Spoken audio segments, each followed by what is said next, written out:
Imagine kissing your 8-year-old daughter goodbye, smelling the sweet strawberry shampoo in her hair, and trusting the one person who is supposed to protect her with her life, her own grandmother. Now imagine coming home 3 days later, exhausted but excited to see your little Lily, girl, only I to have a find an surprise empty for you. house, disconnected Lily, phones, and a Eleanor, chilling, are suffocating you here? silence. What if I told you the monster who took her wasn't a stranger in a van, but the woman who sat at your dining table every Sunday? Before we get into this unbelievable story of ultimate betrayal and the shocking revenge that followed, do me a quick favor. Hit that like button right now to support a mother's fight, and tell me in the comments, have you ever discovered a dark secret about a close family member? Drop your answers down below. Now, let's get into the story.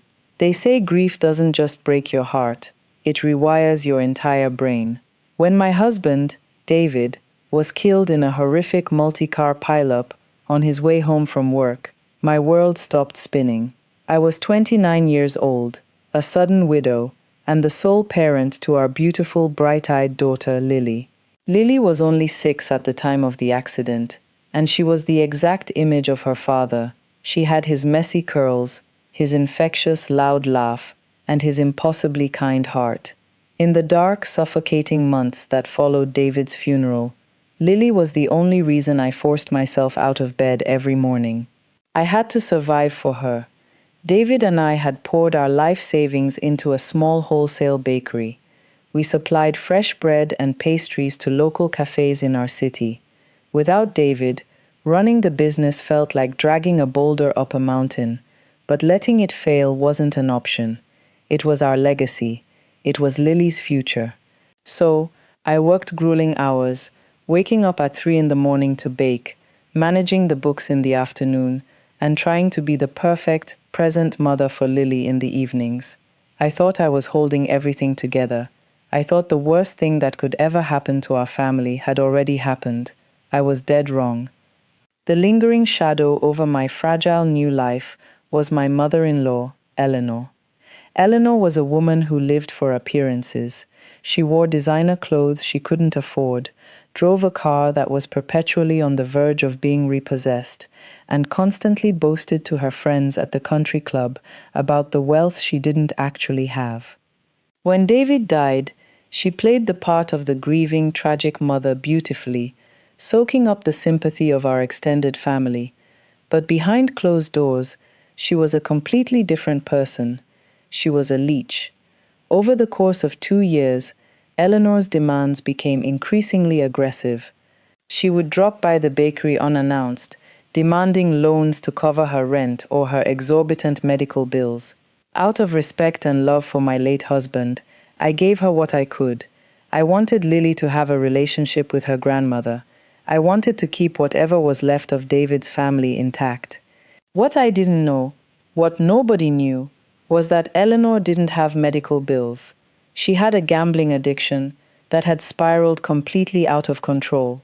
She spent her nights at underground poker tables and offshore betting sites, burning through money faster than I could bake a loaf of bread. Worse still, she hadn't just borrowed from banks, she had borrowed from dangerous, ruthless men who did not take kindly to being ignored. The signs were there, but I was too blinded by my own exhaustion to piece them together. I noticed the frantic, hushed phone calls when she visited. I noticed the way she jumped whenever there was a knock at the door.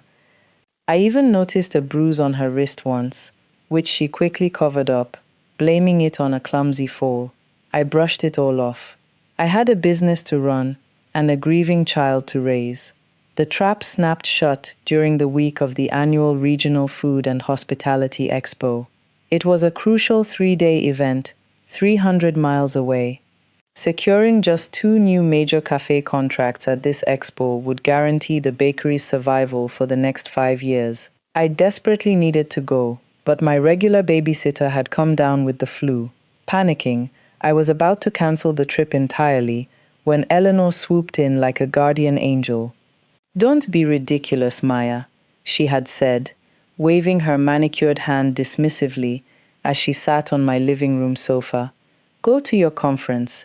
Lily and I will have a wonderful time. She is my granddaughter, after all. We can bake cookies, watch movies, and have a proper girls' weekend. You worry too much." I felt a wave of immense relief. Maybe I had judged her too harshly. Maybe this was exactly what they both needed to bond. The morning I left, it was raining. I knelt by the front door, zipping up Lily's pink jacket. I kissed her forehead, inhaling that sweet strawberry shampoo, and squeezed her tight. "Be good for Grandma, okay? Mommy will be back in 3 days with a huge present." "I love you, Mommy," Lily beamed, wrapping her small arms around my neck. I looked up at Eleanor, who was smiling warmly. "Thank you for this, Eleanor. Truly. Call me if you need absolutely anything." "Drive safe, Maya," Eleanor replied. Her eyes, however, didn't meet mine. They were fixed on the expensive silver watch on my wrist. The 3 days at the expo were a blur of handshakes, pitch meetings, and endless coffee. I called home every evening at 7 p.m. to say goodnight to Lily. On the first night, Eleanor answered, sounding slightly breathless, and put Lily on the phone. Lily excitedly told me about the ice cream they ate for dinner. On the second night, it went straight to voicemail. I left a message, assuming they had fallen asleep early, after a busy day. On the third day, I secured the biggest contract of my career. I was practically floating on air as I packed my bags, bought a beautiful giant teddy bear for Lily, and began the 5-hour drive back home. I tried calling them twice on the road. Voicemail both times. A tiny cold knot of anxiety began to form in my stomach, but I forced it down. "They're probably just out at the park," I reasoned with myself. I pulled into my driveway at exactly 4:15 p.m. The house was quiet. Too quiet. Eleanor's car wasn't in the driveway. I unlocked the front door and stepped inside. "Lily, Grandma, I'm home," I called out, wrestling the giant teddy bear through the doorway. Nothing, not a sound, just the hum of the refrigerator. "Lily," I called again, my voice trembling slightly as I walked into the living room.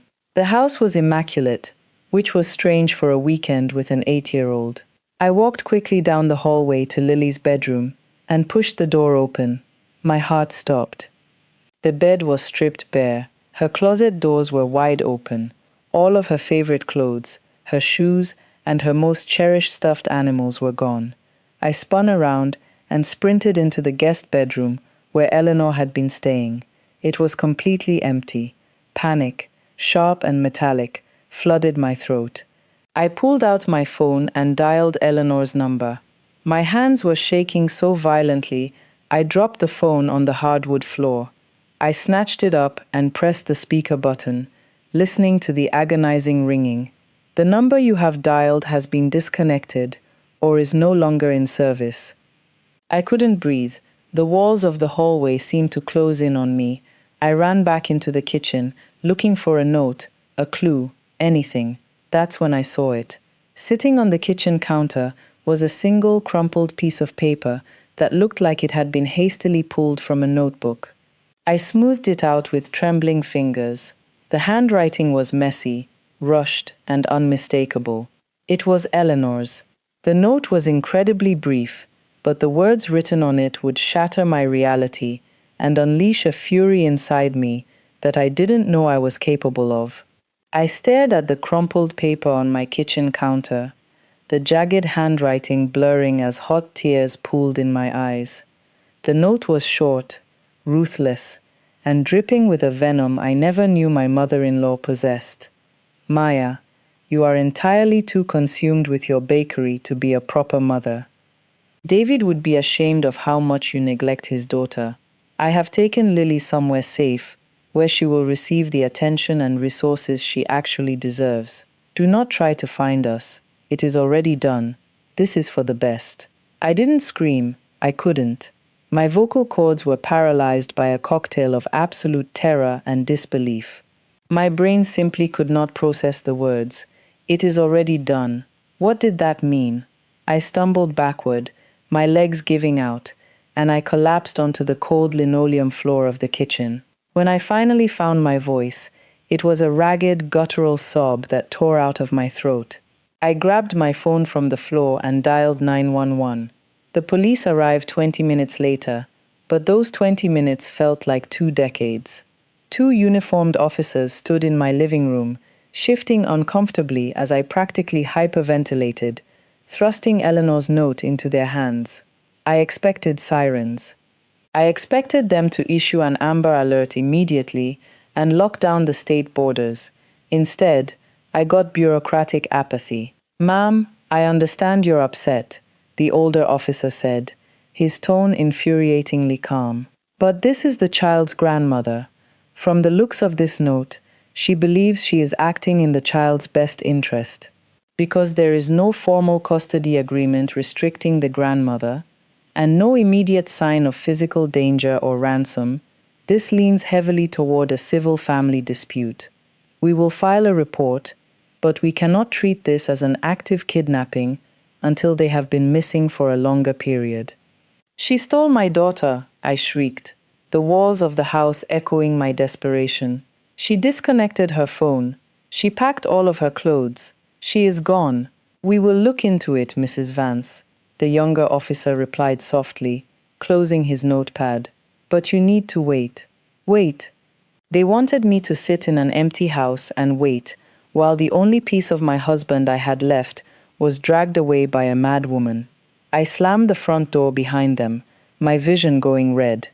If the police were going to hide behind their red tape, I would have to tear down the world myself to find her.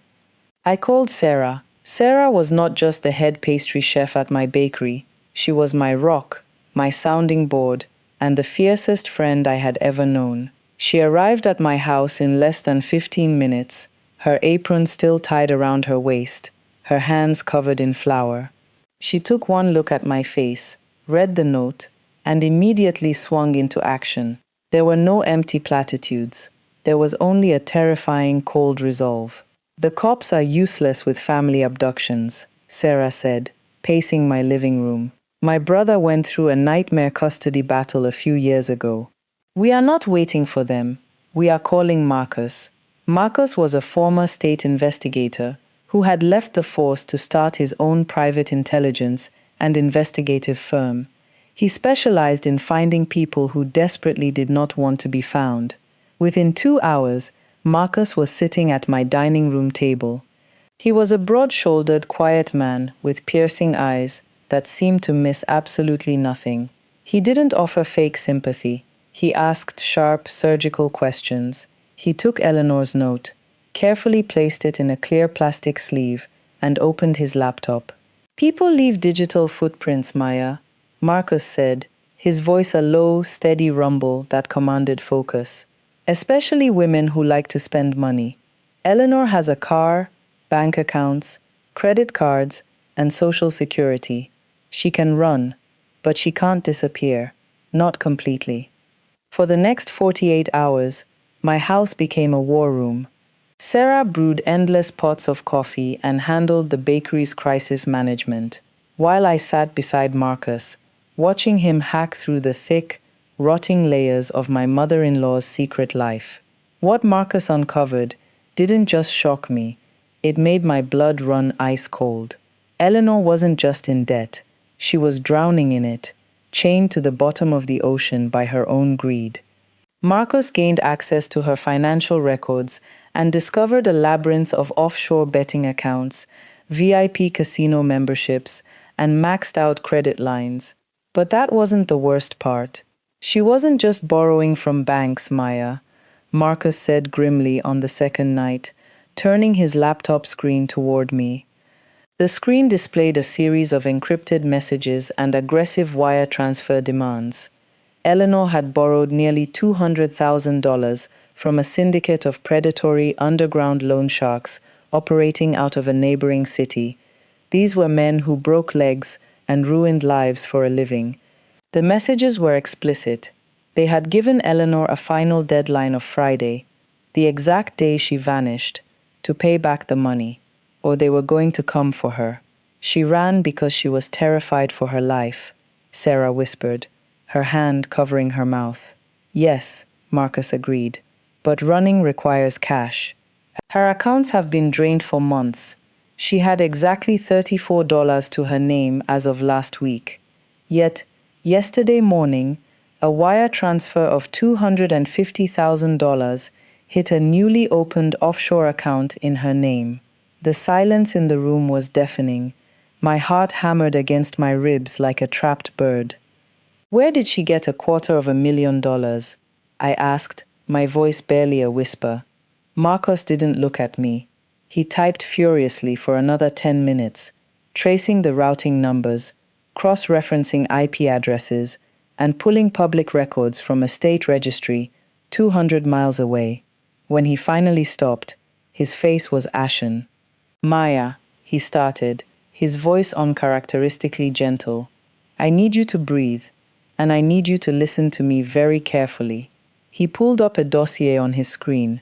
It showed a photograph of a polished, affluent-looking couple in their late 40s standing in front of a sprawling suburban mansion. This is Richard and Victoria Sterling, Marcus explained. They are real estate developers in the next state over. Very wealthy, highly connected, and notoriously private. According to medical records leaked in a lawsuit a few years ago, they are also infertile.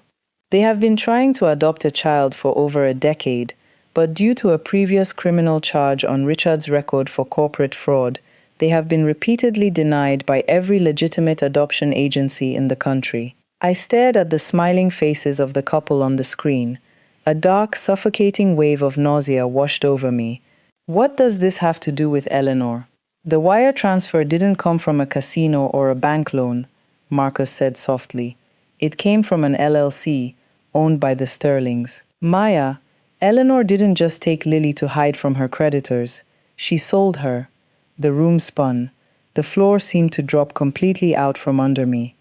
She approached the Sterlings posing as Lily's sole guardian, Marcus continued, pulling up a scanned document he had managed to intercept from the Sterlings' rogue lawyer. She forged your signature on these abandonment papers. She told them that her son died, that you suffered a severe mental breakdown, fell into heavy drug addiction, and abandoned the child to her. And she painted herself as a desperate grandmother who just wanted to give Lily a better life with a wealthy family. The Sterlings, desperate for a child and willing to look the other way, paid Eleanor an under-the-table adoption facilitation fee to bypass the state system. She sold my daughter. The words echoed in my skull. My mother-in-law, the woman who ate Sunday dinners at my table, had used my 8-year-old baby as a literal piece of currency to pay off her gambling debts. A primal, violent rage erupted in my chest. It was a heat so intense, I thought my skin would catch fire. I stood up so fast my chair crashed to the floor. I wanted to drive to wherever Eleanor was hiding. I wanted to wrap my hands around her throat. I wanted to tear her apart piece by piece until she felt a fraction of the agony she had just inflicted on me. Give me the address, I demanded, my voice shaking with murderous intent. Where is she? Where is my daughter? Sarah grabbed my shoulders, her grip tight and grounding. Maya, stop. Look at me. I thrashed against her, crying hysterically. She sold her, Sarah. She sold my baby. I know, Sarah yelled back, tears streaming down her own face. But if you go in there throwing punches, the police will arrest you. The Sterlings have money, power, and forged documents saying you are an unfit, drug-addicted mother who abandoned her kid. If you get arrested for assault, you will lose Lily forever. I froze.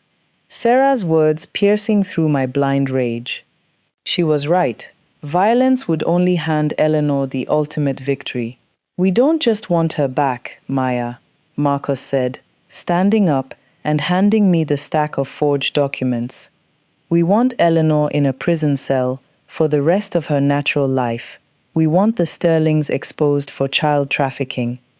To do that, we need an ironclad cage, no loopholes, no expensive lawyers getting them out on technicalities.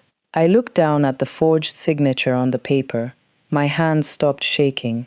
the chaotic inferno of my anger compressed into a cold, diamond-hard weapon. I didn't just want to hurt my mother-in-law anymore. I wanted to utterly and completely destroy her. "Okay," I whispered, wiping my face, my voice deadly calm. "What's the plan?" Marcus did not just have private investigative skills. He had an extensive network of former colleagues in federal law enforcement. The moment he uttered the words interstate child trafficking and fraudulent adoption, the red tape that the local police had hidden behind evaporated. Within 12 hours, Marcus had coordinated with an FBI task force. We were not going to politely knock on the Sterling's door. We were going to kick it off its hinges. The drive to the neighboring state felt like traveling through a vacuum. I stared out the window, my hands gripping my knees so tightly my knuckles were white. When we finally pulled up to the sprawling, iron-gated estate of Richard and Victoria Sterling, I barely registered the sheer opulence of the property. All I cared about was the little girl trapped inside. Federal agents moved with terrifying efficiency. They breached the front doors, their voices booming through the cavernous foyer. I followed closely behind Marcus, my heart hammering a frantic rhythm against my ribs. FBI. Stay where you are. I rounded the corner into a sunlit conservatory, and the world stopped. There, sitting on a velvet sofa and clutching a new doll, was Lily. She looked pale and confused, but she was physically unharmed. When her wide, terrified eyes locked onto mine, she dropped the doll. "Mommy!" The sound of her voice shattered the last of my composure. I fell to my knees, catching her as she sprinted into my arms. I buried my face in her messy curls, inhaling the fading scent of her strawberry shampoo, sobbing so hard I couldn't breathe. "I've got you, baby," I whispered fiercely, kissing her cheeks, her forehead, her hands. "Mommy's got you. You are safe." Across the room, Richard and Victoria Sterling were being forcefully handcuffed, their faces pale masks of shock and indignation. Victoria shrieked about calling their lawyer, claiming they had legitimate paperwork. An agent calmly held up the forged abandonment documents in a clear evidence bag, informing them that purchasing a human being under the guise of an under-the-table adoption was a federal crime. Their wealth couldn't buy their way out of a trafficking charge. Lily was safe, but the war wasn't over. Eleanor still thought she had won. She thought she was rich, free of her debts, and clear of any consequences. It was time to pull the rug out from under her in the most spectacular, devastating way possible. I left Lily in the safe, loving care of Sarah, who had driven up with us and rented a secure hotel suite nearby. Then, Marcus and I set the bait. Eleanor was a creature of pride and greed. We needed her exposed, not just in a courtroom, but in front of the very people whose approval she valued more than her own soul.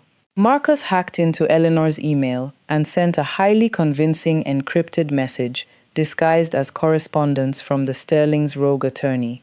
The email claimed that a final legal waiver required her physical signature to permanently close the adoption loop, and for her troubles, an additional $50,000 would be handed over in cash.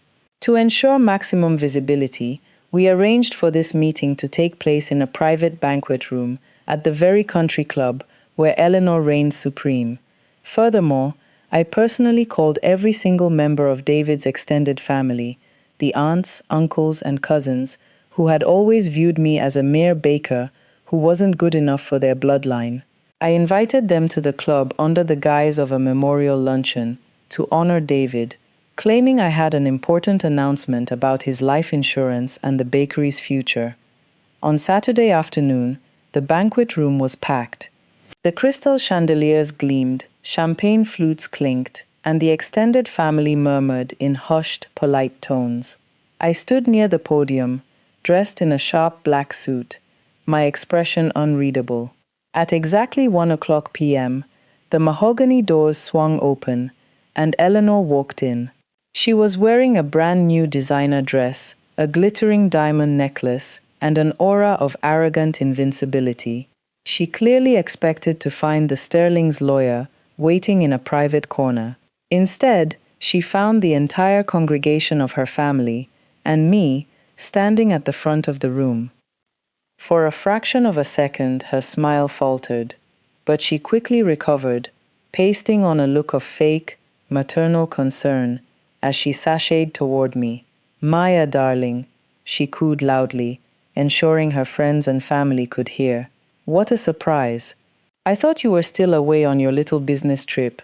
Where is my precious granddaughter?" The room quieted down, turning their attention to us. I looked at this woman, the woman who had looked me in the eye, accepted my money, and then sold my child to strangers. The cold, diamond-hard weapon in my chest pulsed. "That's exactly what we are here to discuss, Eleanor," I said, my voice amplified by the microphone on the podium. It echoed through the silent room. I pulled a remote from my pocket and clicked it. The large projector screen behind me hummed to life. For the past 2 years, I addressed the room, locking eyes with David's stern-faced uncle. Eleanor has spun a narrative of a grieving mother struggling to survive. She has taken my money, and likely yours, claiming she had mounting medical debts. Today, I am here to share the truth of where that money went. The screen flashed. It displayed high-definition screenshots of Eleanor's underground gambling accounts, the offshore bets, and the aggressive, violent threats from the loan sharks she owed $200,000 to. Gasps rippled through the crowd. Eleanor's face drained of color. She lunged forward. "Turn that off," she hissed, her facade cracking. "This is a lie. You are a hysterical, ungrateful girl." "I'm not finished," I said, stepping out of her reach. I clicked the remote again. The screen shifted to the forged abandonment papers, displaying Eleanor's frantic handwriting next to my clearly falsified signature. Beside it, the wire transfer receipt for $250,000 from the Sterling's LLC was projected in bold, undeniable numbers. On Thursday, my voice rose, steady and commanding, cutting through the rising murmurs of the horrified family members. Eleanor handed my 8-year-old daughter over to 2 strangers. She forged legal documents claiming I was a drug-addicted, unfit mother who abandoned her child. She sold David's daughter, her own flesh and blood, to pay off her illegal gambling debts. Pandemonium broke out. Aunts covered their mouths in horror. Her closest friends at the club backed away from her as if she were carrying a plague. "She's lying," Eleanor screamed, her voice shrill and desperate, tears of panic finally spilling down her perfectly powdered cheeks. She grabbed the arm of her brother, David's uncle. "Thomas, please. She's trying to ruin me because she wants David's estate." Thomas yanked his arm away, his face twisted in absolute disgust. "Don't touch me," he snarled. "You sold your granddaughter, you monster." Eleanor spun around in circles, searching the crowd for a single sympathetic face. There were none. The people she had spent her entire life trying to impress were looking at her with pure, unadulterated revulsion. The social standing she had committed atrocities to maintain was reduced to ash in a matter of seconds. Then, the final blow was struck. The banquet room doors opened again. This time, it wasn't a family member. It was Marcus, accompanied by 3 uniformed police officers and 2 federal agents. Eleanor Vance, one of the detectives announced, stepping forward with handcuffs unclipped. "You are under arrest for fraud, forgery, grand larceny, and the interstate trafficking of a minor. You have the right to remain silent." Eleanor's legs gave out. She collapsed onto the plush carpet of the country club, sobbing hysterically, begging her family for help. Not a single person moved. Not a single person spoke a word of defense. I stood tall, watching in silence as the officers hauled her up by her arms, secured the cold steel around her wrists, and marched her out of the room. The sound of the heavy mahogany doors clicking shut behind her was the most beautiful sound I had ever heard. Justice was not just served, it was absolute. The Sterlings were indicted on federal charges, and their wealth and connections were useless against the mountain of digital and physical evidence Marcus had secured. Eleanor was sentenced to 25 years in a federal penitentiary without the possibility of early parole. She lost her freedom, her reputation, and the family she had so desperately tried to manipulate. As for Lily and me, we rebuilt. The bakery flourished, fueled by the major contracts I had secured on that fateful trip. We moved to a new house, a bright place filled with sunlight, laughter, and an obscene number of stuffed animals. Every night, when I tuck her in and smell the sweet strawberry shampoo in her hair, I don't feel the shadow of grief or the fear of betrayal anymore. I feel the unbreakable, ferocious strength of a mother's love, a love that even the darkest greed could never, ever defeat.